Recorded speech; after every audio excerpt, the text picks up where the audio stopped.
પ્રાપ્ય જે ચીજ વસ્તુઓ અને સેવાનો જે ઉપલબ્ધ જથ્થો છે એની પાછળ ખર્ચ કરવામાં આવતી રકમ જ્યારે વધારે હોય તો તેવા સંજોગોમાં આપણે એમ કહી શકીએ કે ફુગાવાજન્ય ખદ એ આકાર લેતી હોય છે.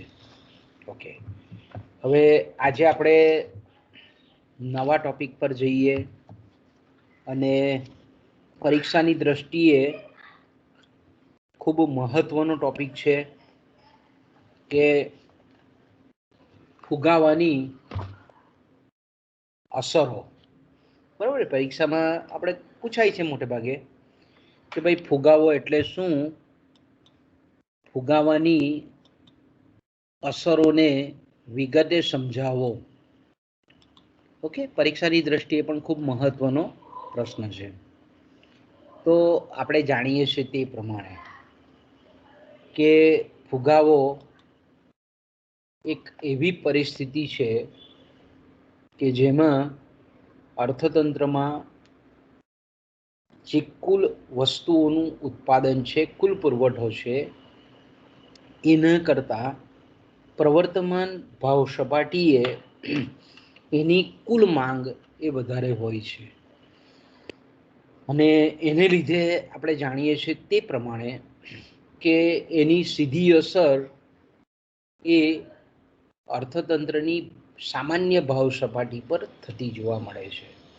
એટલે આપણે ફુગાવાની પરિસ્થિતિ એવી પરિસ્થિતિ છે કે જેમાં અર્થતંત્રના મોટા ભાગના ક્ષેત્રોમાં સતત લાંબા ગાળા સુધી એ ભાવ વૃદ્ધિ થતી હોય, ભાવમાં વધારો થતો હોય એવું આપણને જોવા મળે છે. એટલે બીજા અર્થમાં જો આપણે એમ કહેવું હોય તો એમ કહી શકીએ કે અર્થતંત્રમાં જ્યારે નાણાંની ખરીદ શક્તિમાં કે નાણાંના મૂલ્યમાં જ્યારે સતત ઘટાડો થતો હોય તો તેવી પરિસ્થિતિને આપણે ફુગાવાની પરિસ્થિતિ કહીએ છીએ. તો આપણે મિત્રો જાણીએ છીએ તે પ્રમાણે કે ફુગાવાની આપણે ઘણી બધી ચર્ચા પીરિયડોમાં કરી નાખી છે. ફુગાવાના પ્રકારો પણ જોયા આપણે કે માંગજન્ય ફુગાવો, ખર્ચ પ્રેરિત ફુગાવો, મુક્ત ફુગાવો, અંકુશિત ફુગાવો, સરકતો ફુગાવો, ચાલતો ફુગાવો, દોડતો ફુગાવો, કૂદતો અથવા તો ઘોડા વેગી ફુગાવો, મુક્ત ફુગાવો, અંકુશિત ફુગાવો, આંશિક ફુગાવો, સાર્વત્રિક ફુગાવો. એ જોયા પછી આપણે ખાસ કરીને પરીક્ષાલક્ષી દ્રષ્ટિકોણથી આ જે છે કે ફુગાવાની સમાજના અલગ અલગ વર્ગ પર કેવી અસર થાય છે, ફુગાવાની અસરો અર્થતંત્ર પર કેવી થાય છે, આર્થિક પરિમાણો પર કેવી અસર થાય છે. આ ખૂબ આપણે એમ કહીએ ને કે અગત્યની બાબત છે કે ભાઈ ફુગાવાની અર્થતંત્ર પર કેવી અસર થાય છે એની સમજૂતી આપણે મેળવવી પડે. કારણ કે આપણે જાણીએ છીએ તે પ્રમાણે કે ખાસ કરીને જે આપણે એમ કહીએ ને કે જે નીતિ નિર્ધારકો છે, સરકાર છે, તો સરકારને આપણને ખબર પડે કે ભાઈ કઈ રીતે એનું આયોજન કરવું, કઈ રીતે આપણે એમ કહીએ કે આ ફુગાવારૂપી જે પરિસ્થિતિ છે એનું કઈ રીતે આપણે એમ કહીએ કે નિયંત્રણ કરવું કે જેથી કરીને લોકોનો ચલણમાં વિશ્વાસ એ ટકી રહે. એટલે આપણે એમ કહી શકીએ કે જ્યારે અર્થતંત્રમાં ફુગાવાની પ્રક્રિયા ચાલતી હોય ત્યારે મેં કીધું તેમ કે ભાઈ નાણાં ખાતું જે છે આખું સેન્ટ્રલનું, મધ્યસ્થ બેંકના ગવર્નરથી માંડીને આખી જે ગવર્નિંગ બોડી છે તે, અને ખાસ કરીને આપણે એમ કહીએ કે નાણામંત્રી છે, આ બધા કેવા છે આમ ટેન્શનમાં આવી જાય કે ભાઈ અતિશય ભાવ વધારો થતો હોય, ફુગાવાની પરિસ્થિતિ હોય તો કઈ રીતે આપણે કહીએ કે એનું અંકુશ લાવવો, કઈ રીતે નિયંત્રણ કરવું? તો આપણે એમ કહીએ કે ફુગાવાની જે અસરો છે, તો આપણે એમ કહી શકીએ કે ભાઈ અર્થતંત્રમાં જો બધી જ ચીજ વસ્તુ અને સેવાઓના ભાવો જો સતત વધતા જતા હોય અને એક સરખા પ્રમાણમાં વધતા જતા હોય પણ પાછા પ્રમાણ પણ ધારો કે એક સરખું હોય, અને જે દરે ભાવ વધારો થતો હોય એ દરે જો આપણે એમ કહીએ કે દરેક વર્ગની જો આવકમાં સપ્રમાણ સાપેક્ષ ફેરફાર થતો હોય તો આપણે એમ કહીએ કે અર્થતંત્રમાં કોઈ સમસ્યા પેદા થતી નથી. પણ આપણે જાણીએ છીએ તે પ્રમાણે કે ફુગાવાની જ્યારે પરિસ્થિતિ અર્થતંત્રમાં પ્રવર્તતી હોય તો તેવા સંજોગોમાં આપણે એમ કહીએ કે વસ્તુઓ અને જે સેવાઓ છે અલગ અલગ વર્ગમાં અલગ અલગ પ્રમાણમાં સાપેક્ષ રીતે એના ભાવોમાં અલગ અલગ ફેરફાર આપણને જોવા મળે છે. અમુકમાં આપણે એમ કહીએ કે અમુક ક્ષેત્રની વસ્તુઓ, અમુક વિભાગની જે વસ્તુઓ છે તેમાં ભાવ વધારો આપણને અતિશય જોવા મળે, જ્યારે બીજા ક્ષેત્રની વસ્તુમાં કમ્પેરેટિવલી તુલનાત્મક રીતે આપણને ઓછી વૃદ્ધિ જોવા મળે. વૃદ્ધિ તો જોવા મળે, ફુગાવામાં ભાવ વધારો તો આપણને જોવા મળે જ, પણ કોઈકમાં એનો દર વધારે ઊંચો હોય, કોઈકમાં એનો દર ઓછો હોય. તો આપણે એમ કહીએ કે આની અસર સમાજના અલગ અલગ જે વર્ગ છે, વિભિન્ન વર્ગો છે, કેટલાક વર્ગ પર એની સાનુકૂળ અસર પડતી હોય, ઈચ્છનીય અસર પડતી હોય, કેટલાકની પ્રતિકૂળ અસર પડતી હોય, અનિચ્છનીય અસર પડતી હોય. એટલે આપણે એમ કહી શકીએ કે ફુગાવાની બધા જ વર્ગ પર એક સરખી અસર થાય છે એવું માની લેવાની જરૂર નથી. કે ભાઈ ફુગાવાની સમાજમાં અલગ અલગ વર્ગ પર અલગ અલગ રીતે અસર કરે છે. કેટલાક વર્ગને આપણે એમ કહીએ કે ફુગાવાની પરિસ્થિતિમાં લાભ થાય, કેટલાકને આપણે એમ કહીએ કે નુકસાન થાય. તો આપણે એમ કહીએ કે કઈ રીતે લાભ થાય ને કઈ રીતે નુકસાન થાય એ આપણે મુદ્દા વાઇઝ ચર્ચીએ. હવે કે પેલો જે આપણે એમ કહીએ કે અર્થતંત્રનો સમાજનો એક વર્ગ છે યોજક, જેને આપણે એન્ટરપ્રિન્યોર કહીએ છીએ, જેને આપણે નિયોજક કહીએ છીએ, સાહસિક કહીએ છીએ, કે જે મૂડી રોકાણ કરનાર વર્ગ છે, ધંધાકીય પ્રવૃત્તિ કરનાર વર્ગ છે. એ જ રીતે ઉત્પાદક વર્ગ પણ એમાં જ આવી જાય. અને ત્રીજો જે વર્ગ છે તેને આપણે વેપારી વર્ગ કહીએ છીએ. વેપારી વર્ગ એટલે જે તૈયાર વસ્તુઓનો, તૈયાર અથવા તો અર્ધ તૈયાર વસ્તુઓનું ખરીદ વેચાણ કરતો હોય એવો વર્ગ. જથ્થાબંધ અથવા તો ઉત્પાદક પેઢી પાસેથી જથ્થાબંધ વેપારી ખરીદે અને પછી એ રિટેલરને વેચે. જે કે વેપાર કરે છે, ઉત્પાદન નહીં કરતો. એમ કરે છે ઉત્પાદિત થયેલી વસ્તુનું ખરીદી અને વેચાણ કરે છે, એવો વેપારી વર્ગ.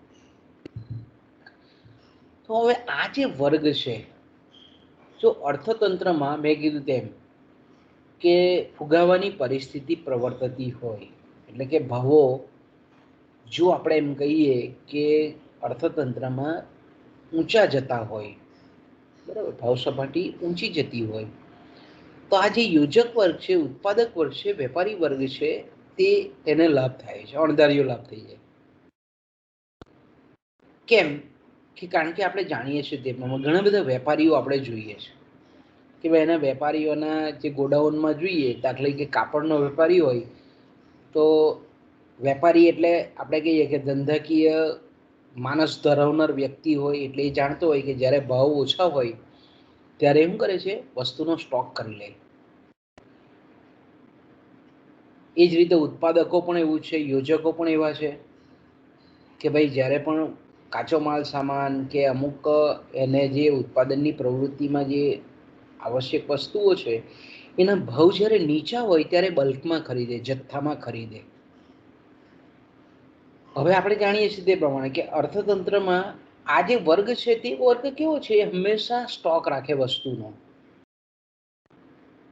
એ સ્ટોક રાખવા પાછળ એના ઘણા બધા હેતુ હોય, પણ એક હેતુ આપણે કહીએ કે એની ઉત્પાદનની પ્રક્રિયામાં વિક્ષેપ ઊભો નહીં થાય.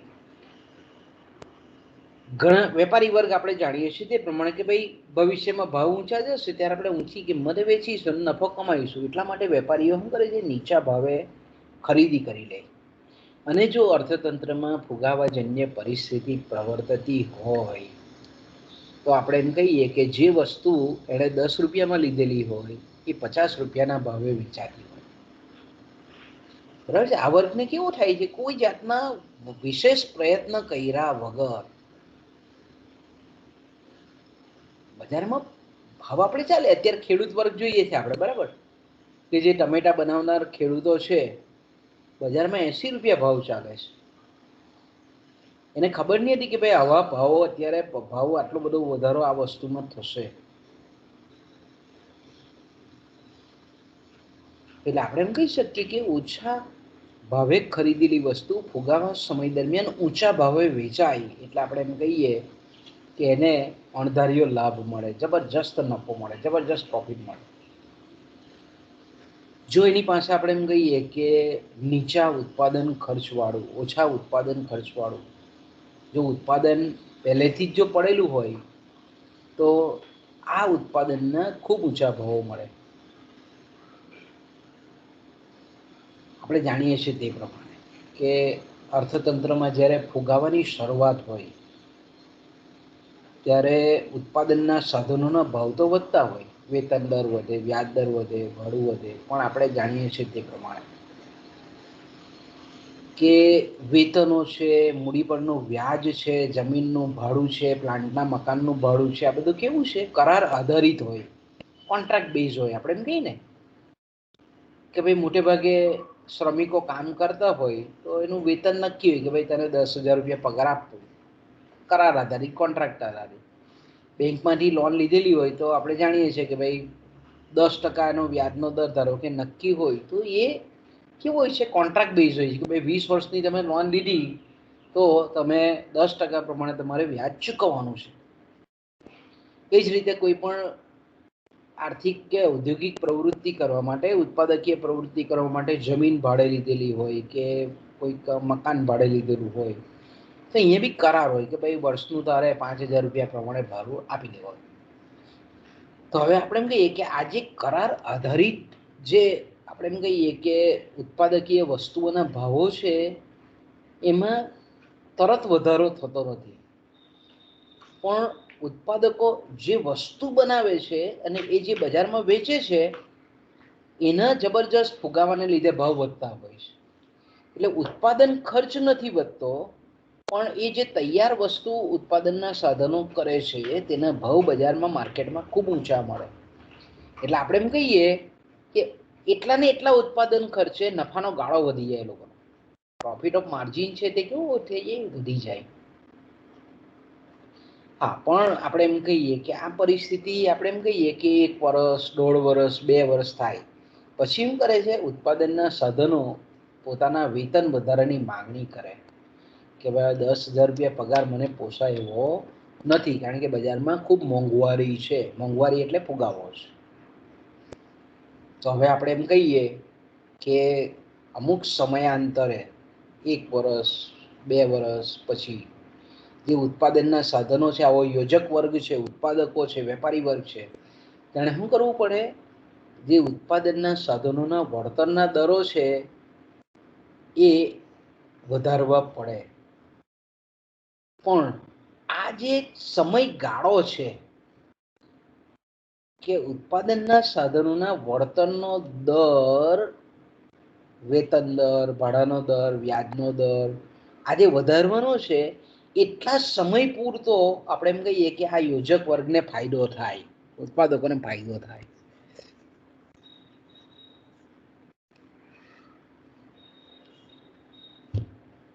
એટલે અમુક સમય સુધી આપણે એમ કહીએ કે ફાયદો થાય. પછી આપણે એમ કહીએ કે ઉત્પાદન ખર્ચ વધે, પણ અર્થતંત્રમાં આપણે કહીએ છીએ તે પ્રમાણે કે ભાવો સતત વધતા જતા જાય. ભાવ વધારાની ઝડપ વધારે હોય, પણ ઉત્પાદનના સાધનોનો વર્તનનો દર એટલો બધો ઝડપથી વધતો નથી હોતો. એટલે આ ગાળો એને એ લોકોને નફાના સ્વરૂપમાં મળી રહે છે. ખેડૂત વર્ગ છે, તો ખેડૂત વર્ગને પણ આપણે એમ કહીએ કે આ સમયગાળા દરમિયાન ફાયદો થાય કે ભાઈ નીચી ખેત પેદાશ જે ઉત્પાદિત થયેલી હોય એના આકસ્મિક ભાવોમાં વૃદ્ધિ આપણને થતી જોવા મળે છે. કે ભાઈ કઠોળ બનાવતો ખેડૂત હોય અને આપણે જાણીએ કે ભાઈ ચણાની દાળના ભાવ બજારમાં 150 રૂપિયા કે 200 રૂપિયા કિલો થઈ ગયેલા હોય,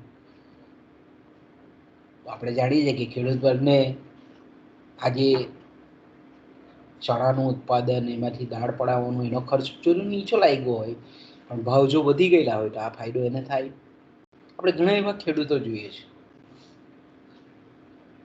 ઓકે, બીજો વર્ગ ખાસ કરીને લેણદાર વર્ગ અને દેણદાર. લેણદાર વર્ગ એટલે આપણે જાણીએ છીએ તે પ્રમાણે કે અન્ય વ્યક્તિને જે નાણું ધીરતો હોય, નાણું વ્યાજે આપતો હોય, ઓછીનું આપતો હોય, તેને આપણે શું કહીએ છીએ? લેણદાર. ક્રેડિટર્સ ઇંગ્લિશમાં એને કહેવામાં આવે. અને દેણદાર એટલે દેવું ચૂકવનાર, ડેપ્ટર્સ ઇંગ્લિશમાં આપણે કહીએ છીએ, દેણદાર વર્ગ. તો હવે ફુગાવાની પરિસ્થિતિ હોય, દાખલા તરીકે આપણે એમ કહીએ કે કોઈક વ્યક્તિએ 10 લાખ રૂપિયા ધારો કે વ્યાજે લીધા, ધિરાણે લીધા, લોને લીધા, ઓકે.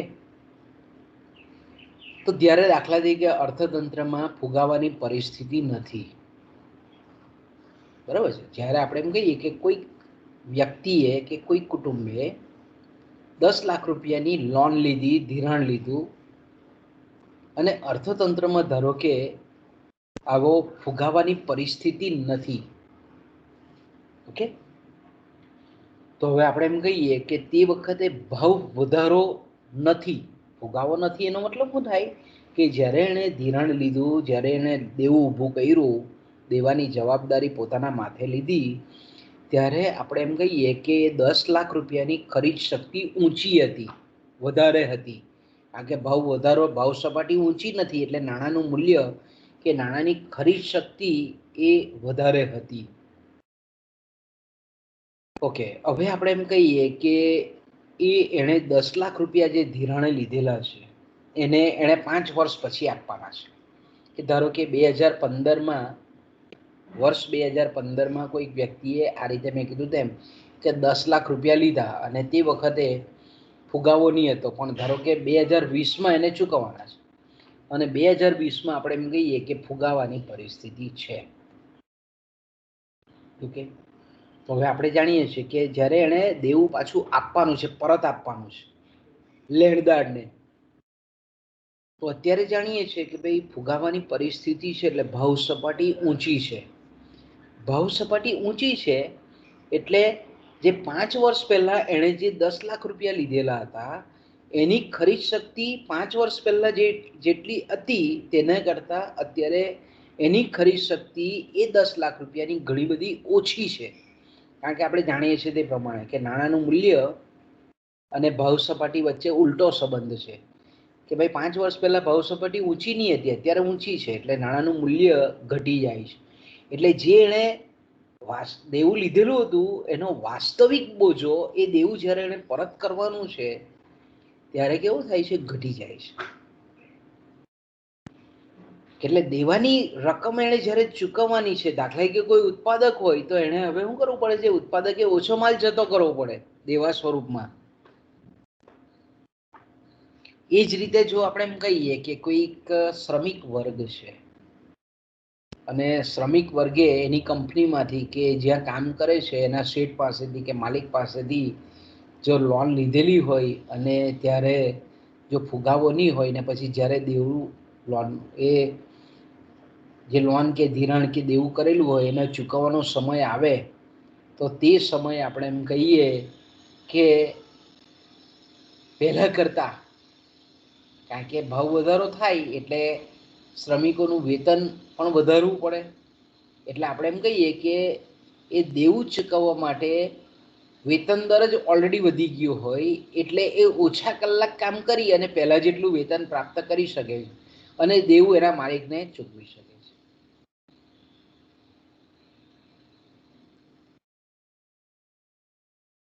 એટલે ટૂંકમાં આપણે એમ કહીએ કે જે શ્રમિક વર્ગ છે એ જ્યારે ફુગાવા વિહીન અર્થતંત્રની પરિસ્થિતિ હોય, બજારની પરિસ્થિતિ હોય, ત્યારે જે દેવું લે છે અને જ્યારે એ ચૂકવે છે ત્યારે જો ફુગાવાજન્ય પરિસ્થિતિ હોય તો તેવા સમયમાં આપણે એમ કહીએ કે એ દેવું ચૂકવવા માટે પહેલાં જેટલું કામ કરતો હતો એના કરતાં એણે ઓછું કામ કરવું પડે. ઇન શોર્ટ આપણે કહીએ ટૂંકમાં. હવે જે લેણદાર વર્ગ છે કે જેણે અન્ય વ્યક્તિને ધિરાણે પૈસા આપેલા છે.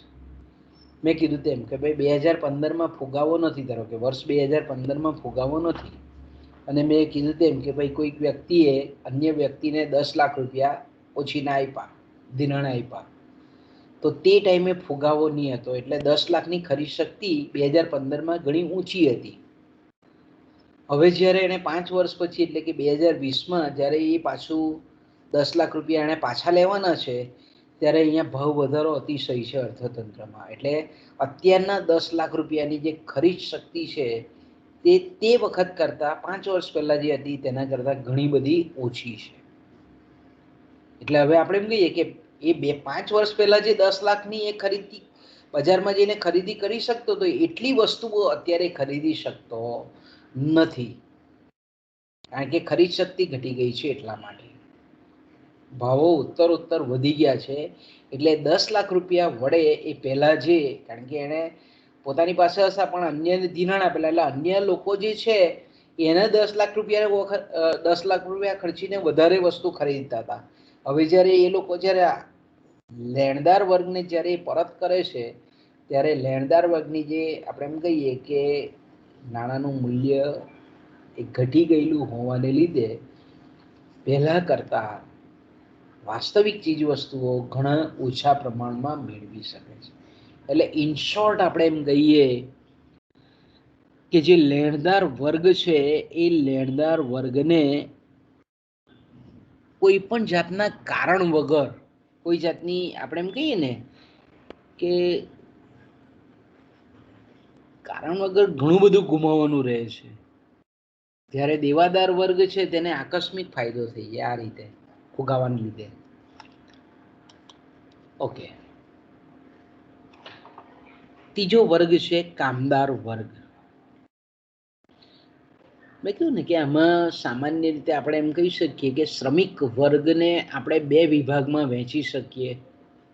બરાબર, શબ્દ આપણે સાંભળેલો છે ઘણી વખત કે ભાઈ શ્રમિક વર્ગ છે એ બે પ્રકારનો હોય, સંગઠિત શ્રમિકો અને અસંગઠિત વર્ગના શ્રમિકો, ઓર્ગેનાઇઝ સેક્ટર્સના લેબર અને અનઓર્ગેનાઇઝ સેક્ટરના લેબર. દાખલા તરીકે અમારા જેવા સરકારી કર્મચારીઓ છે તો એ કેવા છે, એને સંગઠિત ક્ષેત્રના કર્મચારીઓ કહેવાય. ખેતી ક્ષેત્રમાં કે આવી નાની નાની પેઢીઓમાં જે છૂટક કામ કરતા હોય શ્રમિકો, ખાનગી ક્ષેત્રમાં, ખાનગી આપણે એમ કહીએ કે નાના નાના એકમોમાં, તે કેવા કહેવાય, અસંગઠિત કહેવાય. ખેતરોમાં જે ખેત મજૂરી કરતા જે શ્રમિકો છે તે કેવા છે, એ પણ અસંગઠિત કહેવાય. તો આપણે એમ કહીએ કે જે કામદાર વર્ગ છે, શરૂઆતમાં આપણે એમ કહીએ કે ભાઈ ફુગાવાની જ્યારે પરિસ્થિતિ હોય તો કામદાર વર્ગના વેતન દરો શરૂઆતમાં એટલા ભાવ વધારા જેટલા ઝડપથી વધતા નથી. એટલે આપણે એમ કહી શકીએ કે ફુગાવાની જેવી શરૂઆત થાય, આ કામદાર વર્ગને જબરજસ્ત સહન કરવું પડે, કારણ કે એના પગારો સેમ હોય. આપણે કહીએ ને પગારો યથાવત હોય, એની નાણાકીય આવક કેવી હોય છે, સ્થિર હોય. પણ અર્થતંત્રમાં આપણે એમ કહીએ કે ચીજ વસ્તુ અને સેવાઓની કિંમતો વધેલી હોવાને લીધે એની જે નાણાકીય આવક છે જૂની, એ પ્રમાણે એની વાસ્તવિક ખરીદ શક્તિ ઘટી જાય.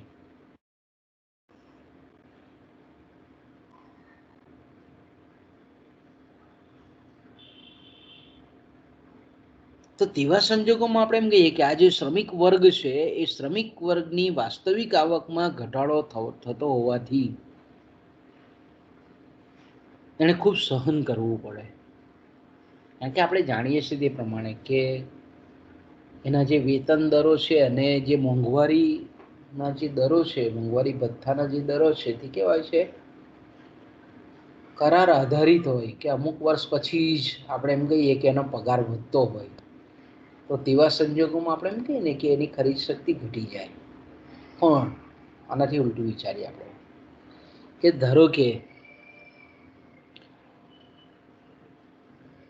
કોઈક મોટી કંપની હોય ને એમાં કામ કરનારા શ્રમિકો હોય, એ લોકોએ યુનિયન બનાવેલું હોય, સંગઠન ઊભું કરેલું હોય, અને જ્યારે આવો ભાવ વધારો અર્થતંત્રમાં થતો હોય અને આપણે એમ કહીએ ને કે એ લોકો સંગઠિત હોય, ભલે ખાનગી ક્ષેત્રમાં નોકરી કરતા હોય, છતાં પણ જો આપણે એમ કહીએ કે જો સંગઠિત હોય તો આપણે એમ કહી શકીએ કે આવા શ્રમિકો સંગઠિત થઈ અને જે સાહસિક વર્ગ છે, નિયોજકો છે, કંપનીઓનું જે ગવર્નિંગ બોર્ડ છે, એની પાસે વેતન વધારાની માંગણી કરે એ લોકો પોતાના સંગઠન દ્વારા, પોતાના મંડળ દ્વારા કે યુનિયન દ્વારા. અને જો આપણે એમ કહીએ કે અર્થતંત્રમાં જે ભાવ વધારો થતો હોય અને એ પ્રમાણે જો એ લોકોના વેતન દર વધારવામાં જો એ લોકો સફળ નીવડે તો આવા જે સંગઠિત કર્મચારીઓ છે એને ફુગાવા સમય દરમિયાન ઓછું સહન કરવું પડે, ઓછું નુકસાન જાય. પણ મેં કીધું તેમ કે ભાઈ ભારતમાં જે ઘણો મોટો એવો વર્ગ છે કે જે અસંગઠિત છે, અને આવો જે અસંગઠિત આપણે એમ કહીએ કે જે વર્ગ છે કે જે છૂટા છવાયા છે, એટલે આપણે એમ કહીએ કે માલિકો સાથેની જે સામૂહિક સોદા શક્તિ છે તેમાં આ લોકોનો પક્ષ બહુ નબળો પડે, કારણ કે એનું શ્રમબળ ઓછું હોય, સમદળ ઓછું હોય, શ્રમિકોની સંખ્યા છૂટા છે લોકો. તો તેવા સંજોગોમાં વેતન વધારાની કે પગાર વધારાની માંગણી કરે તો માલિકો સરળતાથી સ્વીકારે નહીં. તો તેવા સંજોગોમાં આપણે એમ કહીએ કે લોકોની આવક કેવી હોય તો કે ફિક્સ ઇન્કમ હોય. તો આવા જે અસંગઠિત ક્ષેત્રના જે શ્રમિકો છે તેને બહુ સહન કરવું પડે, અતિશય સહન કરવું પડે, કે એની કોઈ સીમા નહીં હોય. એનો રોજ આપણે એમ કહીએ કે 300-400 રૂપિયા હોય, પણ બજારમાં આપણે એમ કહીએ કે ભાવો એટલા બધા વસ્તુ ના હોય કે પહેલાનો વપરાશ પણ એ જાળવી નહીં શકતા હોય. કે ભાઈ પહેલા 1 કિલો ખાંડ ખરીદતો હોય તો અત્યારે 250 ગ્રામ ખાંડથી એને ખરીદવું પડે. પેલા 1 લીટર ઘરમાં દૂધ લાવતો હોય તો એને 500 ગ્રામ દૂધથી કામ ચલાવવું પડે. વીજળીનો તો કે ભાઈ વિવેકનો ઉપયોગ કરવો પડે, કરકસરપૂર્વકનો ઉપયોગ કરવો પડે. તમામ વસ્તુ, કાપડ છે, શાકભાજી છે, આ બધી જ જે વસ્તુઓ છે એ બધી જ વસ્તુઓ આપણે એમ કહીએ ને કે એને બહુ કરકસરપૂર્વક ઉપયોગ કરવી પડે, કારણ કે ભાવ જ એટલા બધા વધી ગયેલા હોય.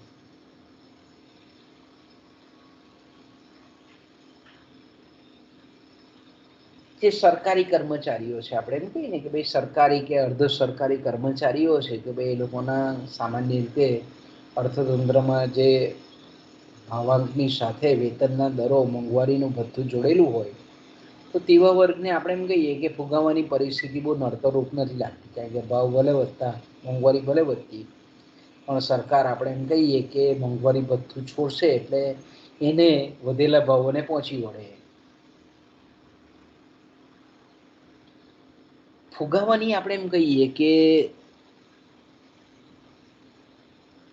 જે કામદાર વર્ગ છે તેના પર એક બહુ સરસ સાનુકૂળ અસર એ પડે કે ફુગાવા સમય દરમિયાન આપણે કહીએ કે સતત જો ભાવ વધારો થતો હોય તો આપણે જાણીએ છીએ તે પ્રમાણે કે નફો એ નિયોજકોનો વધતો જતો હોય, કંપનીઓના પ્રોફિટ્સ વધતા હોય, તો તેવા સંજોગોમાં આપણે એમ કહીએ કે મૂડીરોકાણનો જે દર છે અર્થતંત્રમાં એ સતત વધતો જતો હોય, અને મૂડીરોકાણ સતત વધતું જતું હોય એટલે રોજગારીની તકો એ વિકસતી રહે છે, વિસ્તરતી રહે. એટલે આપણે એમ કહી શકીએ કે ફુગાવાના સમય દરમિયાન જે શ્રમિકો છે એને બેરોજગાર રહેવાનો ભય સહેજ પણ નડતો નથી. રોજગારી તો મળી જ રહે.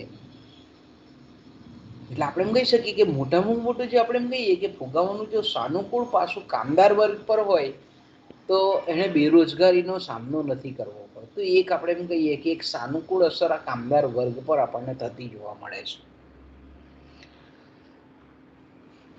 ચોથો સમાજનો જે વર્ગ છે, બાંધી આવક મેળવનાર વર્ગ. બાંધી આવક મેળવનાર વર્ગ એટલે શું? કે ભાઈ જેની આવક ફિક્સ હોય. આપણે ખાનગી ક્ષેત્રમાં જોઈએ છીએ, બરાબર, ઘણા બધા દુકાનોમાં કામ કરતા હોય, નાના મોટા એકમમાં કામ કરતા હોય, તે લોકોની આવક કેવી ફિક્સ હોય. બાંધી આવક દર મહિનાની, અઠવાડિયાની, જે પ્રમાણે કરાર કર્યો હોય એ પ્રમાણેની આવક એની સ્થિર હોય.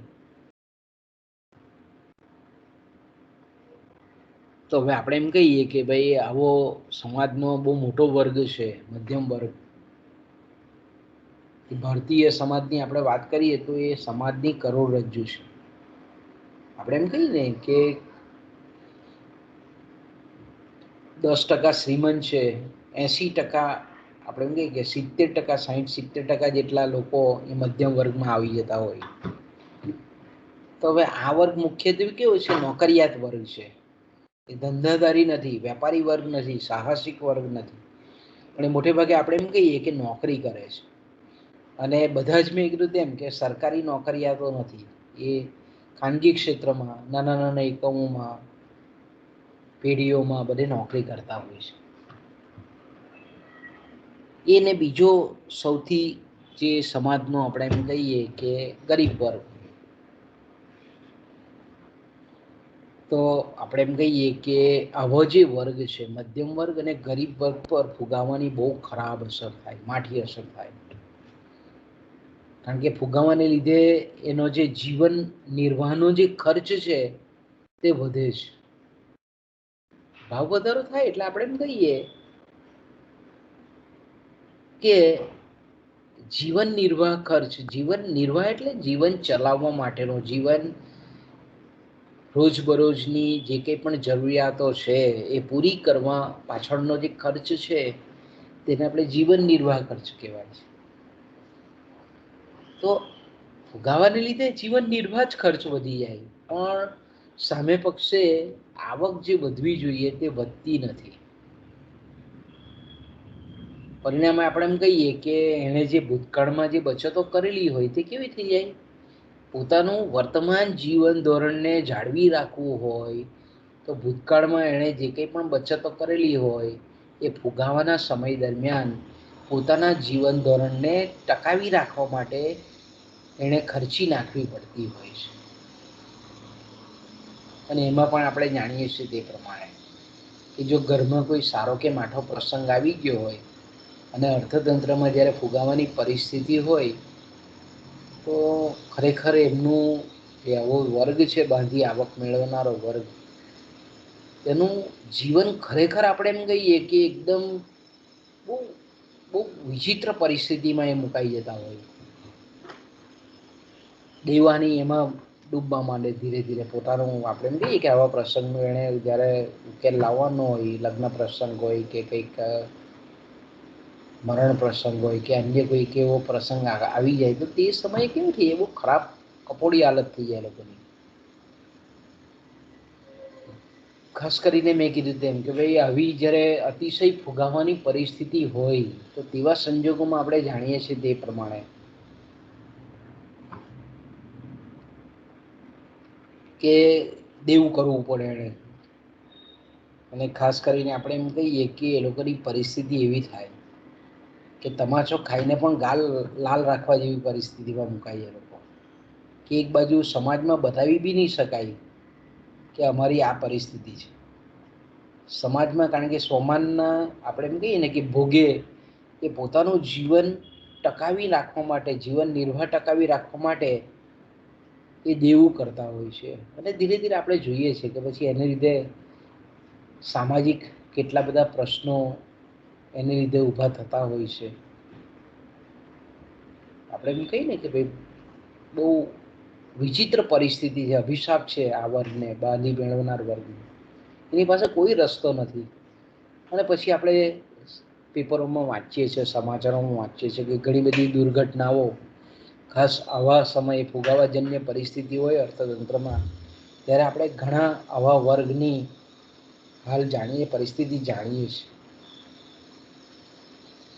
એની બહુ અવળી અસર આપણને થતી જોવા મળે છે આ બાંધી મેળવનાર વર્ગ પર, આવક પર, આપણે આવક ધરાવનાર વર્ગ પર.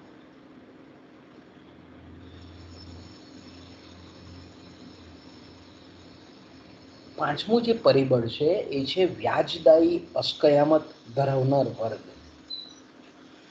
ઓકે, તો આપણે જાણીએ છીએ તે પ્રમાણે કે ભાઈ ખાસ કરીને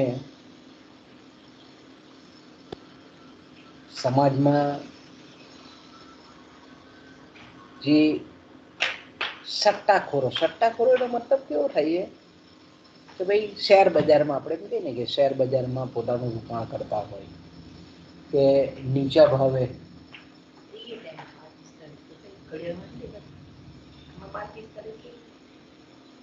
જે જામીનગીરીઓ જે છે એના ભાવોમાં વૃદ્ધિ કરી અને પછી આપણે એમ કહીએ ને કે એના વધતા જતા ભાવોનો જે લાભ, જેને આપણે કેપિટલ ગેઇન કહીએ છીએ, મૂડી લાભ કહીએ છીએ, એ મેળવવા માટે આપણે એમ કહીએ કે સટ્ટાકીય પ્રવૃત્તિ એ મૂડી બજારમાં અને શેર બજારમાં કરતા હોય છે. જ્યારે એક બીજો વર્ગ છે એ પણ આપણે કહીએ કે ઇન્વેસ્ટર જ છે, નિયોજક વર્ગ, રોકાણ કરનાર વર્ગ જ છે, કે જે આપણે એમ કહીએ કે મૂડી બજારમાં કે નાણાં બજારમાં જે રોકાણ કરતા હોય છે એની પાછળનો ઉદ્દેશ એનો વ્યાજને કમાવાનો છે.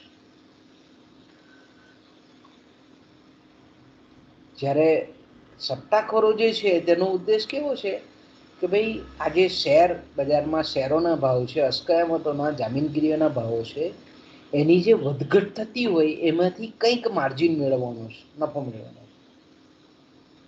જ્યારે જે બીજા લોકો જે છે, મેં કીધું બીજો વર્ગ છે એમાં જે મૂડી રોકનાર વર્ગ, કે એ લોકો વ્યાજની આવકમાં ઇન્ટરેસ્ટ ધરાવે છે. એ લોકો અસ્કયામતોની કિંમતોમાં જે ફેરફાર થાય છે એના પર વધારે લક્ષ્ય નથી રાખતા. એટલે જે બીજો વર્ગ છે તે શું કરે છે, યોજક સાહસિક વૃત્તિ ઓછી ધરાવે છે, ઓછું જોખમ લેવા માંગતા હોય, પણ એનો ઉદ્દેશ કેવો હોય કે ભાઈ ચોક્કસ નિશ્ચિત આવક એને મળી રહેવી જોઈએ. ફુગાવાના સમય દરમિયાન આપણે એમ કહીએ છીએ કે ભાઈ આવા જે સામાન્ય શેરમાં જે રોકાણ કરનાર જે સટ્ટાખોર વર્ગ છે તેની આવક વધે છે, કારણ કે ભાવ સપાટી ઉત્તરોત્તર અર્થતંત્રમાં વધતી જતી હોય અને તેવા સંજોગોમાં આપણે એમ કહીએ કે કંપનીઓના નફા વધતા હોય એટલે કંપનીઓના શેરોના ભાવ પણ ખૂબ ઊંચા જતા હોય, તો તેવા સંજોગોમાં આપણે એમ કહીએ કે આ શેરના ભાવ જે વધેલા હોય તે ભાવે વેચી અને આ સટ્ટાખોર જે રોકાણકર્તાઓ છે એ લોકો વધારે લાભ મેળવે છે. પણ મેં કીધું એમ કે નિશ્ચિત આવકનો ઉદ્દેશ ધરાવનાર જે રોકાણકર્તા વર્ગ છે કે જેને વ્યાજમાં જ રસ છે, કે ભાઈ એ રોકાણ કર્યું તો 6-7% જે વ્યાજ છે, નિયત વ્યાજ, એમાં જે આપણે એમ કહીએ કે આવક ધરાવનાર, નિશ્ચિત આવક ધરાવનાર, આવક મેળવનાર જે ઈચ્છિત વર્ગ છે, કે જેને આપણે કહીએ ડિબેન્ચર અને અમુક જ પસંદગીની સ્કીમોમાં એ રોકાણ કરતો હોય. એ પછી પોસ્ટ બી હોઈ શકે, LIC જેવી સંસ્થાઓ પણ હોઈ શકે, વીમા કંપનીઓ પણ હોઈ શકે, કાં તો કોઈક આવી બેંક છે કે નાણાકીય સંસ્થાઓની અન્ય જામીનગીરીઓમાં પણ રોકાણ, કે જેમાં નિશ્ચિત વ્યાજ કે ડિવિડન્ડ મળતું હોય, તો તેવા વર્ગને ફુગાવામાં ગેરલાભ થાય છે. કારણ કે વ્યાજની આવક ફિક્સ હોય પણ ભાવ વધારો એટલો હોય કે એની વ્યાજની જે આવક હોય તેની વાસ્તવિક ખરીદ શક્તિ ઘટી ગયેલી હોય છે. એટલે આપણે એમ કહી શકીએ ને કે આ વર્ગને એનાથી ખોટ જાય છે. તો મિત્રો આપણે અહીંયાથી અટકીએ, આપણો 2:15 પીરિયડ છે, બરાબર, પાછો તો આપણે 2:15 પાછા ભેગા થઈએ, બરાબર ને?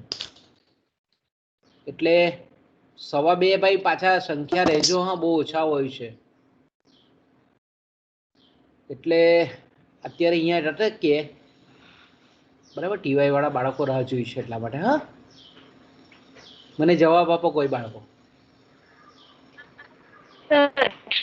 રશ્મિકા, હા 2:15 આપણે ભેગા થઈએ, બરાબર? પાછા હા ચાલ, હા ચાલો.